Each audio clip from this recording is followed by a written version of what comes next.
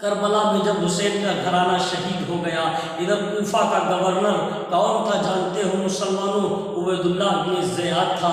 یہ اتنا بڑا فطرتی، اتنا بڑا فتنہ تھا عبید اللہ بن زیاد، اسی کی بدولت سارا کربلا کا واقعہ پیش آیا۔ یہی ظالم فتنہ تھا، ادھر کی بات ادھر کیا کرتا تھا۔ مسلمانوں، آج کربلا کے میدان میں جو اس وقت ظلم ہوا، کربلا کے میدان کے سردار امام حسین رضی اللہ تعالیٰ عنہ، چاہے قوم اس وقت کی کیوں نہ یزیدی قوم کیوں نہ رہی ہو، اس وقت امام حسین پر ظلم کیا، چاہے کربلا کے میدان کا کوئی امام ہو، چاہے آج کا کوئی امام ہو، مسجد کا امام ہو، ظلم اس وقت بھی ہوئے تھے، ظلم آج بھی ہو رہے ہیں۔ زیادتی اس وقت بھی کی گئی تھی، زیادتیاں آج بھی اماموں کے ساتھ ہو رہی ہیں۔ مسلمانوں، ذرا غور کرنے کی بات ہے، اس وقت یزیدیوں نے امام پر ظلم کیا، آج بھی امام پر ظلم کیا جا رہا ہے۔ فرق یہ ہے کہ وہ ہمارے آقا حسین تھے، آج یہ ائمہ حضرات ہیں۔ آج تو مسلمانوں، میں کیا بتاؤں، بڑے افسوس لگتا ہے بیان کرتے ہوئے کہ ائمہ حضرات اپنی اپنی شکایتیں پیش کرتے ہیں۔ جب ملاقاتیں ہوتی ہیں تو کوئی کہتا ہے کہ ہمارے یہاں کی یہ پوزیشن ہے، ہمارے یہاں کی یہ پوزیشن ہے، ہمارا خزانچی جاہل ہے، کوئی کہتا ہمارا صدر جاہل ہے۔ مسلمانوں بڑا خستہ حال ہے، آج مسلمانوں کی حالت کتنی کمزور ہو چکی ہے۔ دیکھو مسلمان کتنا نیچا دیکھتا ہوا جا رہا ہے، وجہ کیا ہے؟ کیا مسلمان کو کسی نے نیچا دکھایا ہے؟ نہیں، مسلمان نے خود اپنے وقار کو کھویا ہے، مسلمان کو کسی نے نیچا نہیں دکھایا ہے۔ مسلمان تو ہمیشہ صدیوں سے سلطان بن کے رہا ہے، لیکن کب رہا ہے؟ جب مسلمان رہا سلطان بن کے، جب اس نے اللہ کے کہنے پر چلا ہے، رسول اللہ کے طریقے پر چلا ہے، صحابہ کے کریکٹر پر چلا ہے۔ مسلمان اس وقت سلطان بن کے رہا ہے جب نمازوں کی پابندیاں اس نے کی ہے، رمضان کے مہینے کا عدد کیا ہے، روزوں کی روزے رکھے ہیں، اس وقت سلطان بن کر رہا ہے جب غریبوں کا مال نہیں کھایا ہے، یتیموں پر ظلم نہیں کیا ہے، مال یتیم کو نہیں کھایا ہے، غریبوں کو ظلم نہیں کیا ہے، بیواؤں پر ظلم نہیں کیا ہے، مسلمانوں کی عزتیں کی ہے، غریبوں پر مدد کی ہے اور صدقہ کیا ہے غریبوں پر۔ اس وقت مسلمان سلطان بن کے رہا ہے۔ مسلمان تھوڑا کماتا تھا زیادہ ہو جاتا ہے۔ آج کی تاریخ کا جائزہ لو، مسلمان پریشان کیوں ہے؟ آج کی تاریخ کا جائزہ لو، مسلمان بہت زیادہ پریشان ہے، تنزلی کی تنزلی ہوتی جا رہی ہے، ترقیاں دیکھنے کو نہیں مل رہی ہیں۔ وجہ کیا ہے؟ ہم شریعت مصطفیٰ سے دور ہوتے نظر آ رہے ہیں، ہم نمازوں سے دور ہوتے نظر آ رہے ہیں، ہم روزوں سے دور ہوتے نظر آ رہے ہیں۔ ہم آج مسلمانوں کے دلوں میں حرام ٹھہر چکا ہے، حرام لقمہ کھانے کے لیے تیار ہے، نمازوں سے دور ہے مسلمان، نمازوں سے دور ہے، اچھائیت سے دور ہے، برائیت کے قریب ہے مسلمان۔ آج مسلمانوں کا جائزہ تو لو، مسلمان دیکھو کیا کر رہا ہے مسلمان رزق حلال کی طرف نہیں جتنا رزق حرام کی طرف رجوع ہو رہا ہے۔ آج کی تاریخ کا اس پرفتن دور کا جائزہ لو مسلمانوں، دیکھو کہ ہمارے بھائیوں کا حال کیا ہے، نمازیں ہماری ویرانہ پڑی ہیں، مدرسے ہمارے ویرانہ پڑے ہیں۔ آج مسلمانوں کی یہاں سب سے بڑی کمی یہ ہے کہ ان کے اندر خود ان کا علم نہیں ہے، شریعت مصطفیٰ وہ نہیں جانتے، قرآن کی تعلیم وہ نہیں جانتے ہیں، اردو پڑھنا تک نہیں جانتے تو اپنی تاریخ کہاں سے جانیں گے؟ جب مسلمان اپنی تاریخ کو پڑھتا تھا، اپنے اکابرین کو سمجھتا تھا، اپنے بزرگوں کی تاریخوں کو پڑھتا تھا تو اس کو معلوم ہوتا تھا ہمارے فلاں بزرگ کا طریقہ یہ رہا ہے، ہمارے فلاں بزرگ کا کریکٹر یہ رہا ہے، ہمارے بزرگ نے دین کا کام یہ کیا ہے، ہمارے فلاں عالم صاحب نے دین کا کام یہ کیا ہے۔ تاریخیں پڑھتے تھے اور پڑھ کے جانتے تھے تو وہ بھی اس راہ پر چلتے تھے تو اللہ تعالیٰ انہیں رزق حلال عطا فرماتا تھا۔ اللہ کی راہ پر اگر آج بھی بندہ مومن چلتا ہے تو اللہ اسے رزق حلال عطا فرماتا ہے۔ لیکن آج ہمارے گھروں میں قرآن تو رکھا ہے مگر قرآن کو پڑھنے والا کوئی نہیں ہے، قرآن تو رکھا ہے، قرآن کی تلاوت کرنے والا کوئی نہیں ہے۔ مسلمان تو ہیں، فخر سے کہتے ہیں مسلمان ہیں، مگر نماز پڑھنے والا کوئی نہیں ہے، مسلمان کی کیفیت کو سمجھنے والا کوئی نہیں ہے۔ مسلمان آج کے دور کا جائزہ تو لو مسلمانوں، اگر کوئی کسی گاؤں میں اگر امام بھی رکھا جاتا ہے تو اس لیے نہیں رکھا جاتا ہے کہ امام ہے ہم اس کے پیچھے نماز پڑھیں گے، نہیں مسلمانوں، وہ پہلے کا دور تھا جو امام رکھتے تھے تو اس کا مطلب یہ تھا کہ ہم اس کے پیچھے نمازیں 5 وقت کی پڑھیں گے۔ آج امام صرف اس لیے رکھا جاتا ہے کہ میں نے امام رکھ لیا ہے، ہمارے گھر میں فاتحہ ہوگی تب امام پڑھے گا،